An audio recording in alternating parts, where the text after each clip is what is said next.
ഇന്നാ ലില്ലാഹി വ ഇന്നാ ഇലൈഹി റാജിഊൻ. അല്ലാഹുവിന്റെ പ്രവാചകൻ അവനിലേക്ക് യാത്രയായി. അല്ലാഹു ഏൽപ്പിച്ച ആ ദൗത്യം കൃത്യമായി സുന്ദരമായി പൂർത്തീകരിച്ചുകൊണ്ട് റസൂലുള്ളാഹി സ്വല്ലല്ലാഹു അലൈഹി വസല്ലമ റബ്ബിലേക്ക് യാത്രയായി. നിങ്ങൾക്ക് തോന്നുന്നുണ്ടോ പ്രിയപ്പെട്ടവരെ, അള്ളാന്റെ റസൂലിന്റെ മരണം സ്വഹാബത്തിന് എളുപ്പമായിരുന്നു എന്ന്? അള്ളാന്റെ റസൂലിന്റെ മരണം അത് നേരിടാൻ, അള്ളാന്റെ റസൂലിന്റെ മരണം അത് താങ്ങാനുള്ള കെൽപ്പ് പ്രവാചകന്റെ സ്വഹാബികൾക്കുണ്ടെന്ന് നിങ്ങൾക്ക് തോന്നുന്നുണ്ടോ പ്രിയപ്പെട്ടവരെ? ഇല്ല, അക്ഷരാർത്ഥത്തിലില്ല. അള്ളാന്റെ റസൂലിന്റെ സ്വഹാബത്തിൽ ഏറ്റവും ധൈര്യശാലിയായ ഉമർ ഇബ്നുൽ ഖത്താബ് റളിയല്ലാഹു അൻഹു, എവിടെയും തകരാത്ത ഉമർ. നിങ്ങൾക്കറിയോ, ഹിജ്റ പുറപ്പെടുന്ന സമയം സ്വഹാബികൾ മുഴുവൻ, അലി റളിയല്ലാഹു അൻഹു, ഹംസ റളിയല്ലാഹു അൻഹു, എല്ലാവരും ഖുറൈശികളുടെ കണ്ണ് വെട്ടിച്ച് പാത്തും പതുങ്ങിയുമാണ് പോയതെങ്കിൽ ദാറുൻ നദവ എന്ന് പറയുന്ന ഖുറൈശികളുടെ പാർലമെന്റ് അന്നത്തെ അതിന്റെ മുന്നിൽ പോയി നിന്നിട്ട് ഉമർ പറഞ്ഞു, എടോ, ഞാനിതാ മദീനയിലേക്ക് പോവാണ്, ഞാൻ ഹിജ്റ പോവുകയാണ്, ആർക്കാണ് എന്നെ തടയാൻ തന്റെ ഇടമുള്ളത്? ഞാൻ ആ മലഞ്ചെരിവിന്റെ അപ്പുറത്ത് കാത്തുക്കുന്നുണ്ടാവും, നമുക്കൊരു കൈ നോക്കാം എന്ന് പറഞ്ഞ് പരസ്യമായിട്ടാണ് ഉമർ റളിയല്ലാഹു അൻഹു ഹിജ്റക്ക് പുറപ്പെടുന്നത്. ഒരു കുട്ടി തടയാൻ വന്നില്ല. കാരണം ഉമറിനെ സംബന്ധിച്ചിടത്തോളം മരണം ഒരു പ്രശ്നമല്ല. മരിക്കാന്ന് പറഞ്ഞാൽ ഉമർ റളിയല്ലാഹു അൻഹുവിന് അത് പ്രയാസമുള്ള വിഷയമല്ല. ഇസ്ലാം സ്വീകരിച്ചിട്ട് ഉമർ റളിയല്ലാഹു അൻഹു ആദ്യം ചോദിക്കുന്ന എന്താ അറിയോ? റസൂലേ, നമ്മൾ സത്യമാണ് പറയുന്നത്, പിന്നെ എന്തിനീ ദാറുൽ അർക്കം? വാ, നമുക്ക് ഇറങ്ങാം ഖുറൈശികളുടെ നടുവിലേക്ക്. എന്താ അവർ ചെയ്യുക നോക്കാം നമുക്ക്. അവിടെയാണ്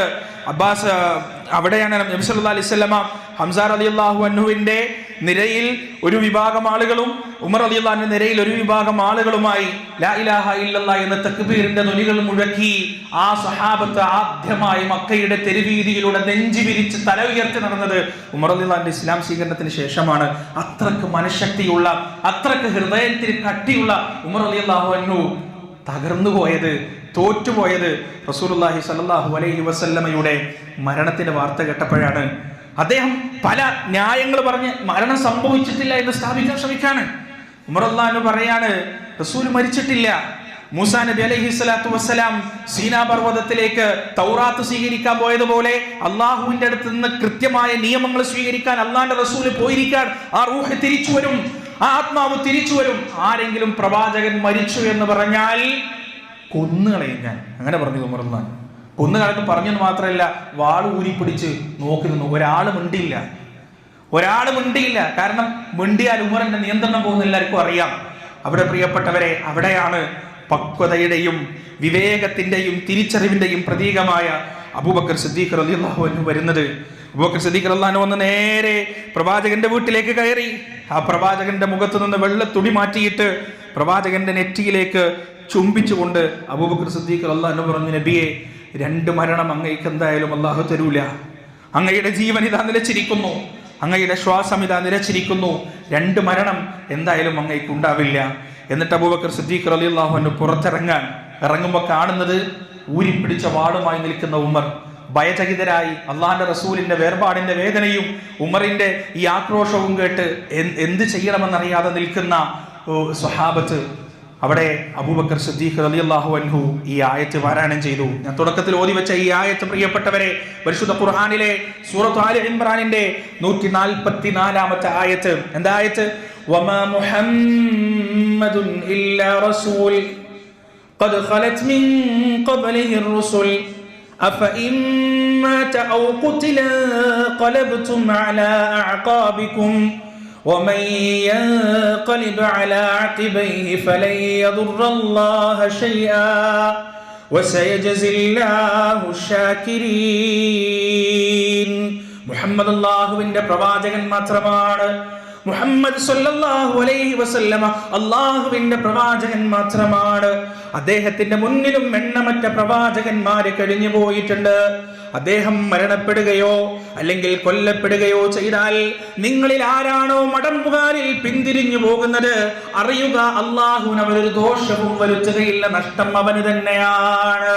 അള്ളാന്റെ റസൂല് മരണപ്പെടുമെന്ന ആ വസ്തുത, അള്ളാന്റെ റസൂല് കൊല്ലപ്പെട്ടേക്കാമെന്ന ആ വസ്തുത പരിശുദ്ധ ഖുർആനിന്റെ ആയത്ത് അബൂബക്കർ സിദ്ദീഖ് റളിയല്ലാഹു അൻഹു ഓതിയപ്പോ ഉമർ റളിയല്ലാഹു അൻഹു ആ മായിക ലോകത്ത് നിന്ന് പുറത്തേക്ക് വരികയാണ്.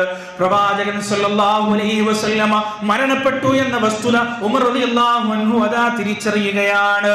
ദേഷ്യം സങ്കടത്തിന് വഴിമാറുകയാണ്, ആക്രോശം ആ ബലഹീനതയിലേക്ക് വഴിമാറുകയാണ്. ഉമർ റളിയല്ലാഹു അൻഹു പറയുന്നു, അത്രയും നേരം അല്ലാഹുവിന്റെ റസൂലിന്റെ മരണത്തെക്കുറിച്ച് പറയുന്ന ആളുകളെ നേരിടാൻ തയ്യാറായ നിന്ന് എന്റെ കാലുകൾ ഭൂമിക്കടിയിലേക്ക് ആണ്ടുപോകുന്നത് പോലെ എനിക്ക് തോന്നി, എന്റെ കൈയിന്റെ ബലം നഷ്ടപ്പെടുന്നത് പോലെ എനിക്ക് തോന്നി, എന്റെ കണ്ണിലേക്ക് ഇരുട്ട് കയറുന്നത് പോലെ എനിക്ക് തോന്നി. എന്റെ പ്രിയപ്പെട്ട പ്രവാചകൻ ഈ ലോകത്ത് നിന്ന് വിട പറഞ്ഞു എന്ന സത്യം ഞാൻ ഇതാ മനസ്സിലാക്കിയിരിക്കുകയാണ്. പ്രിയപ്പെട്ടവരെ, ആ കൂട്ടത്തിലുണ്ടായിരുന്ന കരയാത്തൊരു കണ്ണുകൾ പോലും ഉണ്ടായിരുന്നില്ല, ചകരാത്തൊരു ഹൃദയം പോലും ഉണ്ടായിരുന്നില്ല. മഹാനായ അബൂബക്കർ സിദ്ദീഖ് റളിയല്ലാഹു അൻഹു തൊട്ട് ബിലാൽ റളിയല്ലാഹു അൻഹു വരെയുള്ള സകല സ്വഹാബികളും കരയുകയാണ്. നിയന്ത്രിക്കാൻ അവർക്ക് കഴിയുന്നില്ല, ആ വേദന ഏറ്റെടുക്കാൻ അവർക്ക് കഴിയുന്നില്ല. അവസാനം പ്രവാചകൻ സല്ലല്ലാഹു അലൈഹി വസല്ലമയുടെ ജനാസ കുളിപ്പിച്ച് അലി ഇബ്നു അബീ ത്വാലിബും അബ്ബാസ് ഇബ്നു അബ്ദുൽ മുത്തലിബും അടക്കമുള്ള അടുത്ത കുടുംബക്കാരായ സ്വഹാബിമാർ പ്രവാചകന്റെ ജനാസ കുളിപ്പിച്ചുകൊണ്ട് ആ പ്രവാചകനെ എവിടെയാണോ മരണപ്പെട്ടത് അവിടെ തന്നെ ഖബറടക്കുകയാണ്. ഐഷ റളിയല്ലാഹു അൻഹയുടെ വീടിന്റെ ഉള്ളിൽ ആ സ്ഥലത്ത് തന്നെ റസൂലുള്ളാഹി സ്വല്ലല്ലാഹു അലൈഹി വസല്ലമയെ ഖബറടക്കുകയാണ്. എന്നിട്ട് ആ പ്രവാചകന്റെ ഖബറടക്കം കഴിഞ്ഞ് ആ മുറിയിൽ നിന്ന് പുറത്തേക്ക് വന്നപ്പോ പ്രവാചകന്റെ പ്രിയപ്പെട്ട മകൾ ഫാത്തിമ റളിയല്ലാഹു അൻഹ സഹാബത്തിനോട് ചോദിക്കുന്നുണ്ടല്ലയോ സഹാബത്തെ, എങ്ങനെയാണ് പ്രവാചകന്റെ മേലെ മണ്ണ് വാരിയിടാൻ നിങ്ങൾക്ക് സാധിച്ചത്?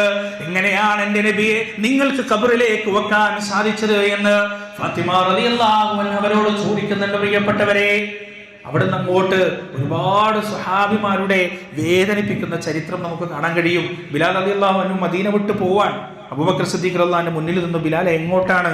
റസൂൽ വിട പറഞ്ഞു. ഭാരിച്ച ഉത്തരവാദിത്തം രാഷ്ട്രീയപരമായി മതപരമായി എന്റെയും നിന്റെയും കയ്യിലുണ്ട്, നീ എങ്ങോട്ടാ പോകുന്നത്? ബിലാൽ മറുപടി പറഞ്ഞു, റസൂലില്ലാത്ത മദീന എനിക്ക് സഹിക്കാൻ കഴിയുന്നതിലും അപ്പുറമാണ് അബൂബക്കർ, അതുകൊണ്ട് ഞാൻ പോവാൻ.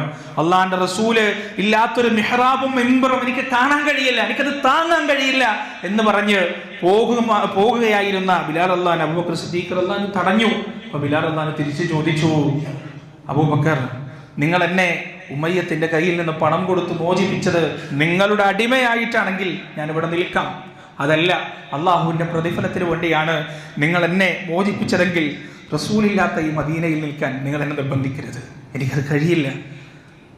ബിലാൽ റളിയല്ലാഹു അൻഹു യാത്രയാകണം. പ്രിയപ്പെട്ടത്, ബിലാൽ നബി സല്ലല്ലാഹു അലൈഹി വസല്ലമയുടെ ജീവിതത്തിലെ ആദർശത്തിന്റെ പ്രതീകമാണ് ബിലാൽ റളിയല്ലാഹു അൻഹു. ആരായിരുന്നു ബിലാൽ? പ്രിയപ്പെട്ടവരെ, ആരായിരുന്നു ബിലാൽ? മക്കയിലെ മൊട്ടക്കുന്നുകളിൽ ആടുകളെ മേച്ച് നടന്നിരുന്ന ഒരു മനുഷ്യന്റെ വില പോലും ഇല്ലാതിരുന്ന ഒരു അടിമ, നീഗ്രോ വംശജനായ ഒരു അടിമ, തന്റെ തറവാടേത് തന്റെ നെസ്ലേത് എന്നൊന്നും ഒരു വിവരവും ഇല്ലാത്തൊരടിമ. ആ അടിമ പ്രിയപ്പെട്ടവരെ എത്രത്തോളം എത്തി എന്ന് പറഞ്ഞാൽ ഇബ്രാഹിം നബി അലൈഹി സ്വലാത്തു വസ്സലാമിന് ശേഷം ആദ്യമായി കഅബാലയത്തിൽ തൗഹീദ് വിളംബരം ചെയ്യാൻ അള്ളാഹുവിന്റെ റസൂൽ അവസരം കൊടുത്തത് ബിലാലിനാണ്. 300 ചില്ലാനം വരുന്ന കഅബാലയത്തിന്റെ അകത്തുള്ള വിഗ്രഹങ്ങൾ തച്ചുടച്ചതിന് ശേഷം അബൂബക്കർ കാത്തുക്കുന്നുണ്ട് ഒന്ന് പറയാൻ, ഉമർ കാത്തുക്കുന്നുണ്ട് ഒന്ന് പറയാൻ, ഉസ്മാൻ കാത്തുക്കുന്നുണ്ട് ഒന്ന് പറയാൻ, അബ്ദുറഹ്മാൻ ഇബ്നു ഔഫ് കാത്തുക്കുന്നുണ്ട് ഒന്ന് പറയാൻ റളിയല്ലാഹു അൻഹു പറതുവൻ. പക്ഷേ റസൂൽ വിളിച്ചത് യാ ബിലാൽ, ബിലാലിനെയാണ് പ്രവാചകൻ വിളിച്ചത്. ബിലാലാണ് കഅബയുടെ മുകളിലേക്ക് കയറുന്നത്. എന്നിട്ട് ബിലാലാണ് നൂറ്റാണ്ടുകൾ മൂടി വെച്ചിരുന്ന ആ ശിർക്കിന്റെ കേന്ദ്രങ്ങൾക്കെതിരെ ആദ്യ പ്രഖ്യാപനം നടത്തുന്നത്. അല്ലാഹു അക്ബർ, അല്ലാഹു അക്ബർ. പിന്നെ എങ്ങനെയാണ് ആ നേതാവിനെ സ്നേഹിക്കാതിരിക്കാൻ കഴിയുക? പ്രിയപ്പെട്ടവരെ, ബിലാലാണ് നബി സല്ലല്ലാഹു അലൈഹി വസല്ലമയെ വീട്ടിൽ പോയി വിളിക്കുക. ബിലാലിന്റെ വാങ്ക് കേട്ടാലാണ് നബി സല്ലല്ലാഹു അലൈഹി വസല്ലമ വീട്ടിൽ നിന്ന് ഇറങ്ങി വരിക. അത്രത്തോളം നമ്മൾ പറയില്ലേ, പൂവിന്റെ ചുറ്റിലും സദാ ചുറ്റിക്കറങ്ങുന്ന കരിവണ്ടിനെ പോലെ അള്ളാഹുവിന്റെ റസൂലിന്റെ ചുറ്റിലും റസൂലിന് എന്തെങ്കിലും ആവശ്യങ്ങളുണ്ടോ, പ്രവാചകൻ എന്തെങ്കിലും ആഗ്രഹങ്ങളുണ്ടോ, എന്തെങ്കിലും വേണ്ടതുണ്ടോ എന്ന് ചോദിച്ച് സദാ പ്രവാചകന്റെ ചുറ്റിലും ഇങ്ങനെ കറങ്ങി കളിക്കുമായിരുന്നു ബിലാൽ.